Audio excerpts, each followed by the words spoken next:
Ji, welcome back viewers and students to the fifth part of the lecture series of the IPv4 और आज आपके सामने IPv4 को थोड़ा सा हम डायसेक्ट करेंगे और ये देखेंगे कि इसका स्ट्रक्चर क्या है, ये देखने में कैसा होता है और अगर आपको एक IPv4 दे दिया जाए तो उसको आप बाइनरी के अंदर कैसे कन्वर्ट कर सकते हैं। बहुत सिंपल है।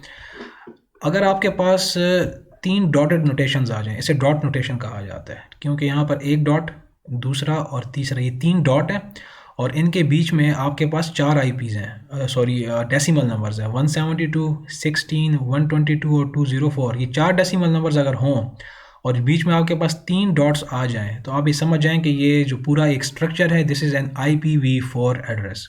ठीक है, एक चीज़ तो ये हो गई। इसके बाद ये चीज़ याद रखिएगा कि जो हर डेसिमल नंबर है, जिस तरह ये 172 है, ये 8 बिट्स से मिलकर बनता है। बिट्स हम क्यों सीख रहे हैं? इसलिए सीख रहे हैं कि कंप्यूटर इस डेसिमल को नहीं जानता, वो बिट्स और बाइट्स की ज़ुबान समझता है। तो डेसिमल में क्यों लिख रहे हैं हम ये अपनी आसानी के लिए लिख रहे हैं। डेसिमल इंसानी दिमाग को याद करना आसान होता है, बिट्स इंसान नहीं याद कर सकता। ठीक है, तो दोनों चीज़ों को समझना हमारे लिए ज़रूरी है। अब 172 जो पहला डेसिमल है, ये 8 बिट्स से मिलकर बना, 16 8 बिट्स से मिलकर बना, 122 8 बिट्स से मिलकर बना और 204 भी 8 बिट्स से मिलकर बना। तो 8 बिट्स, 8 8 और 8 कितनी हो गए? 32 बिट्स हो गए। तो यहाँ से क्या पता चला हमें कि एक जो IPv4 एड्रेस है, ये सारे का सारा, ठीक है, इसकी जो लेंथ है वो आपने ये नहीं कहना कि 4 डेसिमल है, इसकी लेंथ है 32 बिट्स। ठीक है, और अगर आपसे ये पूछ लिया जाए कि बाइट्स में कितना होगा, तो मैंने आपसे अर्ज़ किया था कि जो 8 बिट्स हैं वो बराबर होता है 1 बाइट के। ठीक है, 1 बाइट, 1 बाइट, 1 बाइट और 1 बाइट।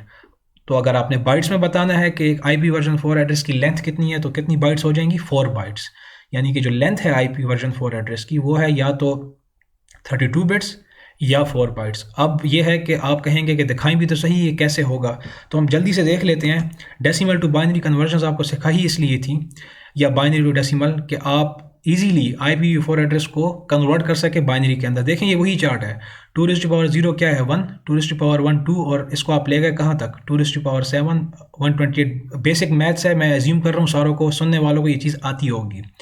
अब एक IP एड्रेस आपके सामने लिखा हुआ है 192.57.30.224। आपसे कहा गया है कि इसको कन्वर्ट कीजिए बाइनरी के अंदर। तो पहला डेसिमल क्या है आपका? 192। इन सारों में देखें किन नंबर्स को जमा करने से 192 आता है? 128 और 64 को। इसका मतलब है कि सिर्फ इन दोनों पोजीशंस पे हम 1 लगा देंगे और बाकी जो 6 पोजीशन है इसको हम 0 कर देंगे। ये देखें 192 के नीचे फर्स्ट 2 पोजीशंस पे हमने 1 लगा दिया, बाकी 6 को हमने 0 कर दिया। ठीक है, तो ये जो 8 बिट्स बनी, ये किसकी बाइनरी हो गई? 192 की। एक और हम देख लेते हैं, फॉर एग्जांपल 224 को आप देख लें। इन सारों को देखें, इन सारों में से किसको जमा करने से 224 आएगा? 128 प्लस 64 और प्लस 32 को जमा करने से आपके पास 224 आ जाएगा।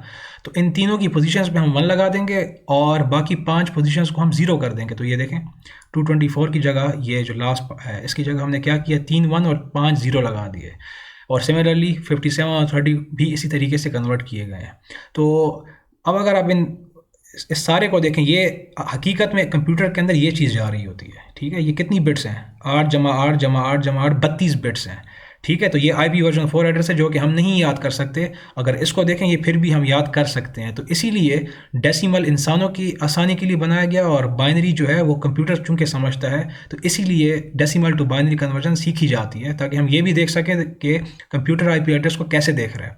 ठीक है जी, तो यहाँ पर आप देख सकते हैं कि ये IPv4 एड्रेस का स्ट्रक्चर कैसा है और इसकी जो लेंथ है हकीकत में ये 32 बिट्स या 4 बाइट्स होती है। तो इसके बाद मज़ीद हम देखेंगे कि IPv4 एड्रेस के जो मज़ीद टर्मिनोलॉजीज़ हैं वो क्या हैं। तो तब तक के लिए इजाज़त, अल्लाह हाफ़िज़।